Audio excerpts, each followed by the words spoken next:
Hello, everybody. It's Bill, it's that college football guy here. Another video. It's the week 3 recap show. Holy crap! Uh, we had some good, we had some bad, and we definitely had a what in the blue hell moment. But was it really what in the blue hell? We could have had two, but we'll get into that. So I'm gonna go through this. I do my recap show. I do through the good moments of the week, the bad, and the what the blue hell. Make you just shake your damn head. But it really did make you shake your head, but for some people it did, so I'm putting it in. As well as my top 25, that top 25. Including something that I never thought I'd ever be doing. But for those of you, like, I do my top 25 on a mathematical formula. About how it's done. Points, you win more you beat a top 5 school is worth more than being a top 25, is worth more than being a power 4. Which is worth more than beating a G6, which is worth more than beating FCS. And consequently, a close loss, to a top 5 gets more, like, okay. I'm doing this ahead of time, but I'm doing this ahead of time, but anyway. You're worth one. You're number 1 in the top 25, you're worth 1 point. Or number 25, you're worth 25 points. Wins take point off your score. Losses add points to them. It's mathematically based. I've been doing this chart for years, and it's worked very, very well for me. And I have, now it's my top 25, but I have basically like a top 50. I do 26 to 50. It just doesn't get reported. I'm not going to announce it. I'll be hearing I deserve 27. Like, no, I'm not doing that. But something that happened here that I didn't think would happen, but based upon what happened this past week, yeah, it did. I'm going to get accused of homerism. It's not. A lot of people are going to be pissed about it. Anyway, first off, let's check the subscriber schools. Let's shout out to all the subscriber schools who got wins this week. We're talking about Kansas State, UNLV, Georgia, Ole Miss, Tennessee, Oklahoma State, Notre Dame, Illinois, NC State, Coastal Carolina, Minnesota, Washington State, Ohio, Iowa, South Florida, Auburn, Toledo, Baylor, Northwestern, and Fresno State. The good. We had a lot of good. I mean, we had a lot of blowouts over G5 schools. I mean, Texas beat UTSA 56-7. Mount Vols just absolutely obliterated Kent State 71-0. Miami beat Ball State 62-0. And then there was 4 games that were actually valuable. Like Oregon State, even though everybody says they're a G5, they're technically a power independent for the next 2 years. Technically. So Oregon beats up on Oregon State 49-14. That was an impressive win. They never had a chance. Ole Miss beating up on Wake Forest 40-6. They showed the fact that they're for real. Anybody on there? That was good. And Alabama beating up on Wisconsin 42-10. That was another one. But the one that was the biggest dismantling, even though they're the worst team in the Big Ten, was Notre Dame beating up on Purdue 66-7. Hello. Just kicking stuff here in the cab. Just crazy stuff. Now, bad. Who won and looked bad doing it? Actually, there was an outright bad of who were 2 schools who I thought were bad because of who they lost to. They were the bad. Arizona lost to Kansas State 31-7. I was expecting the game to be a lot closer. I didn't expect that to happen. That shocked me. That was bad. I expected Arizona to be a lot better. I mean, I'm not going to get pissed. Kansas, you lost to UNLV 23-20. Got a chance to watch part of this game. Yeah, Kansas for real? No, they're not.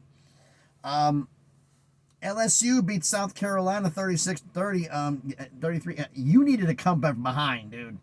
You were bad for most of this game and came back at the end. The backyard brawl, West Virginia. What the hell? You lost to Pitt. Now, Pitt's undefeated. They're outside the top 25 because they're undefeated. But, they haven't done enough yet. West Virginia's win brought them up quite a bit, but not enough. But the most bad, West Virginia, I don't know what's going on there. I said this a while back to a lot of you, and a lot of you were getting mad at me for saying this. Re-signing Neil Brown is the worst decision you could have made. No, he's turned the corner. No, he hasn't. He was in a contract year and outperformed. That simple. Now he's back being Neil Brown again. They're going to pay one hell of a buyout to get rid of him. And the one who looked the worst doing it, almost this close to the What the Blue Hell, and would have been the What the Blue Hell without a doubt, Georgia. You beat Kentucky. I was hella tempted to put you in here. But the fact is like, and you know what? Screw it. You are in what the blue hell.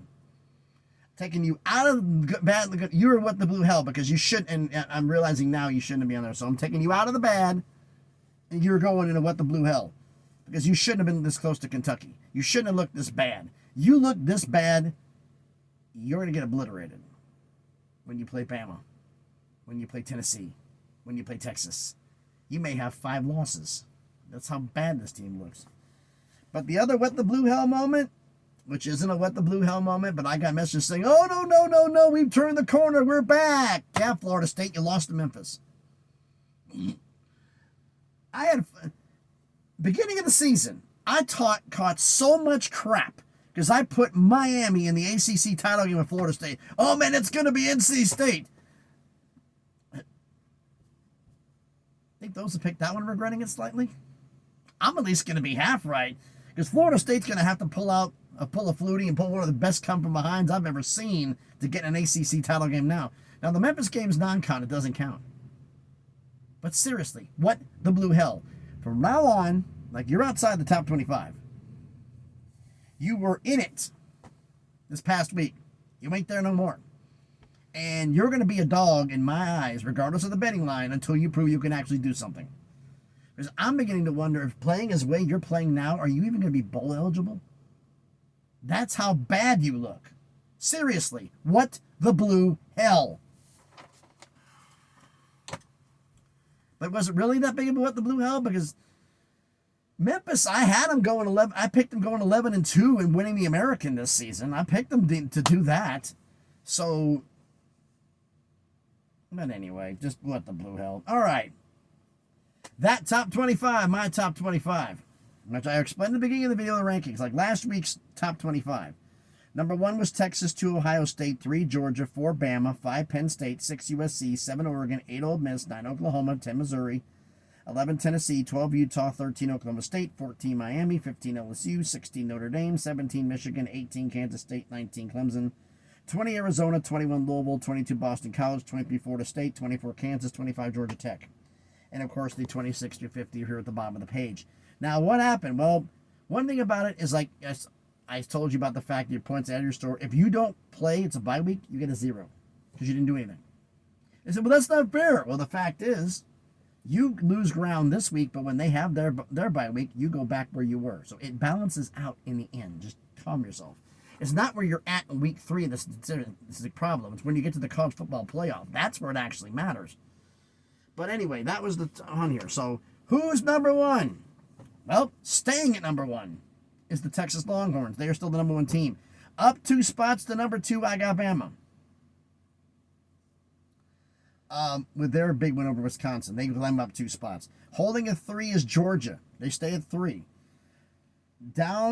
Up 3 spots to number 4 with their victory of Oregon State is Oregon. Up 3 spots to number 5 with their big win for Wake Forest is Ole Miss. So you had a lot of wins over Power 5 schools. Power 5 schools are worth more than having a 0, which is why Ohio State fell all the way to 6th. Up 3 spots to number 7, Missouri. They had a big win. Down 3 spots, 8th and 9th respectively. Both having bye weeks. Sorry, guys, but I don't reward for bye weeks. Number 8's Penn State. Number 9's USC. Up 4 spots to number 10 is Tennessee. I didn't jump them up up 1 spot. It's up 1 spot, actually, to number 10 is Tennessee, because I think they were 11 last week. Yeah, they were 11. Only up 1 spot. You beat Kent State, but it's beating a G5. Down 2 spots to number 11 is Oklahoma. They didn't look good doing their things right now. Up a spot from 12 is Oklahoma State. Biggest climb of the week outside of the 2 new schools we have debuting in the top 25. Number 13, up 5 spots, Kansas State with their big win over Arizona. Up down to, I'm not sure I wrote this right. Yeah, up 2 spots, number 14 is Notre Dame. Down a spot, number 15 is Miami. Down 4 spots to 16 is Utah, because they had a close win over Utah State, but they had, Cam Rising wasn't playing. Down 2 spots to 17, LSU. Down a spot to 18 is Michigan. Holding at 19 is Clemson. Down up a spot to number 20 is Louisville, even though they had a bye week. 21, debuting. 2 schools back-to-back who debuted in the poll. I'm going to catch shit over this. I'm cursing, don't care.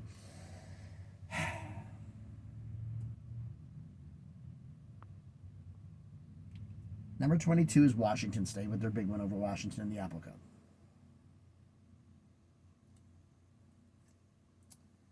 21 is UNLV. I had to go through my numbers 7 times to make sure that this was accurate. Yes, it is. UNLV is up. Well, Washington beat Washington State. UNLV just beat Kansas. Right. But in my poll from the previous week, Kansas was top 25. Washington was not. So UNLV got a win over a top 25 school. All you did was beat a Power 4 school. Top 25 is worth more than Power 4. That's why they're ahead of you. So UNLV at that 21, Washington State's at 22. I saw Brett McMurphy. He turned in his ballot. He had UNLV at 25 in his poll.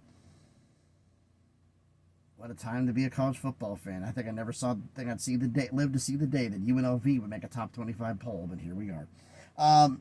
Climbing 2 spots, number 23 is Georgia Tech. Dropping 2 to 24 is Boston College. And the biggest drop of the week, down 5 spots to number 25, is Arizona. We got a lot of schools here, 26 through 50. Actually, I think I have a tie. 1, 2, 3, 4, 5, 6, 7, 8, 9, 12, 13, 14, 15, 16, 17, 18, 19, 20, 21, 2, 3, 4. Oh, it's 25. The way I did it, I just got on there, but it's like I had 4 schools tied for 47th. They're all got G5 wins, and they're all still undefeated. Because I still reward, even though you're a better team and you're out of the top 25, like Florida State and Kansas are, and they're like Kansas and Florida State are like 33 and 34 respectively. There's a lot of schools above them. Is Northern Illinois close to getting in for the note for those who just did that one? They're close, but they didn't play this week. If they would have played a game and won, they would have cracked in. And probably would have 3 out, and Arizona would have dropped. But, oh, damn. I just lost the kid friendlies, didn't I, by cursing? But you know what? I've had a war on Twitter in the DMs because I let it slip that could UNLV be my top 25. The hate I got from a lot of people.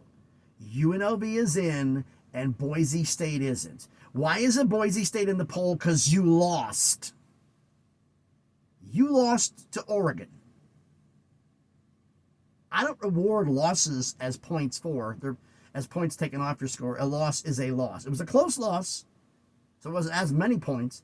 UNLV beat, by my scoring here, a Power 5 school, an FCS school, and a top 25. You've beaten 2 Power 5s and 2 Power 5s and an FCS. They had more value than you did. This is based on my poll. Now, is Kansas back in? No.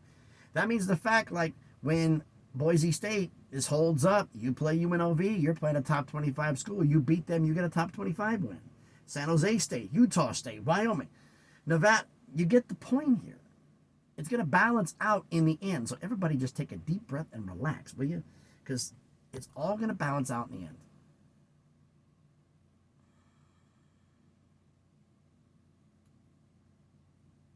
I can get away with the cursing now because I'm not going to get demonetized, because I'm not going to earn any money on this anyway, because it's not available to.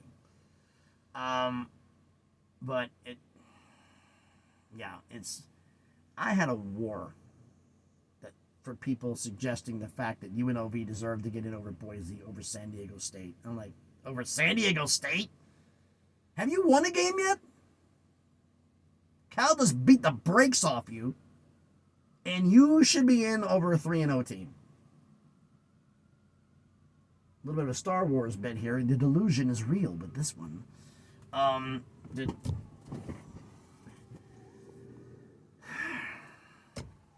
yeah, so following me on Twitter gets to be quite entertaining. on X because we got a lot of stuff going on there, and occasionally I publish some. I'm not doing any DMs, not putting those out, but yeah, sometimes it gets a little heated. But that's what it's supposed to be. It's supposed to be all in fun. Just relax, okay? But I've done talk long enough. Why don't you let me know what you thought about everything down in the comments. So thanks everybody for watching. Real quick, if everybody's wondering where I'm at, I'm just outside of, actually I'm in Lebanon, Tennessee. On my way to Piscataway, New Jersey, just across the Pennsylvania border on I-76. I got to get there in 2 days. I got today and tomorrow, deliver Tuesday morning. Hopefully I can park on site at the customer, otherwise it's going to be fun trying to find a parking space. But I got to deal with that tomorrow. Right now it's just see if I can get into Virginia somewhere tonight. Because it's going to be fun. But anyway, like I said, thanks everybody for watching. If you haven't done it already, do me a favor, smash the like button. Please. The more thumbs up we get, the more people, the algorithm shows that more people will let see the video. So please, smash the like button. If you like the video, smash it, okay? You don't like the video, okay, that's fine.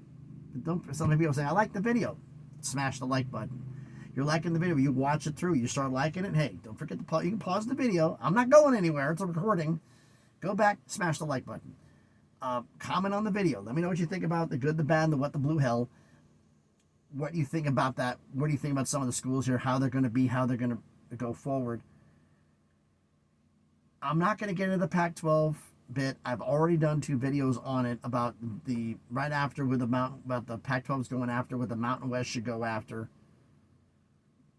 And those who've been watching, follow me on X, know the fact that like the only thing holding up UNLV from joining is the fees, but now there is some pushback that maybe they shouldn't. Buy some of the alumni. Why spend the money to go to a conference? Why don't you spend your money that you're going to spend on giving pay raises to all of your coaches, Odom and Marion in particular, Brennan? Get them pay raises so that way they'll stay and not run and keep building the program up. Don't spend the money to somebody else. Spend the money to build yourself first. You have a run up.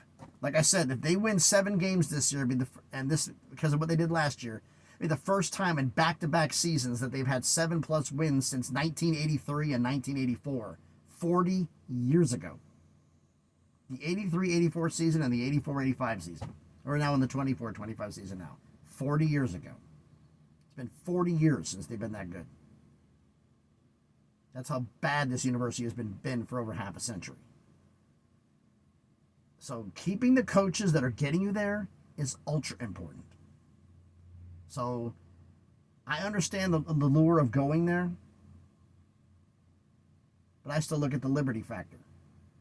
If they beat each other up in that conference, and the conference has got 2 losses, and you run the Mountain West and you have 0, you may just get the invite over them anyway because they do value winning.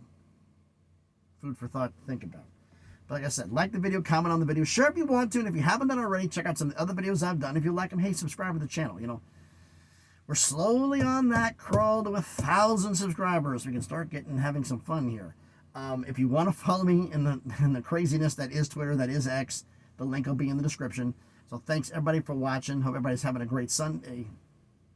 This will hopefully be getting out in time. I'm recording this at about, what time is it? Just before 11:30 a.m. Central Standard Time. So we'll see how this goes. So thanks everybody for watching. Everybody's having a great Sunday. Be safe and please be good to each other.